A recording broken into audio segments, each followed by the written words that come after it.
Kung bored ka na sa pritong isda, maganda ka lang na kamatis, sibuyas, bawang at mga itlog, gawin nating sarsyado yan.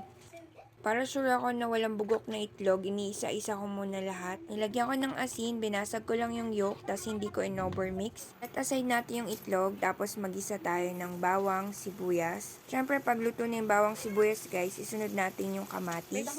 The best pag sobrang hinog ng kamatis kasi talagang kukulay siya sa sarsyado. Tapos ang lasa niya. Dapat pala from the beginning gumamit na ako ng pinagprituhang mantika, pero andyan na yan. So, make sure lang natin na nagmamantika at super luto na yung kamatis bago natin ilagay at igisa yung isda. Tapos, lagyan natin siya ng paminta. Igisa-gisa lang natin ng konti. Then, water. Nabubulol ako. Tapos, tubig. 2 cups ng tubig.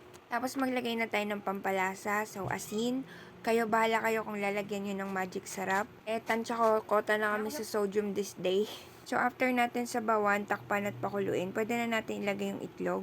So, ginawa ko, dinistribute ko even sa bawat sides para naman goods. So, hindi ko siya in-overmix kasi ayan o. Pag hindi siya overmix, makita mo may puti-puti, tapos may buo-buong yellow or egg yolk. Then, nilagyan ko siya ng miswa, isang balot, 5 pesos lang yata to. Para namang magkaroon ng texture yung niluto natin. Texture? Arte. So, para lang siya lumapot-lapot siya ng konti. Then, takpan natin, pakuluin, and then simmer. Tapos, eto na siya. Ending. So, thank you for watching, guys!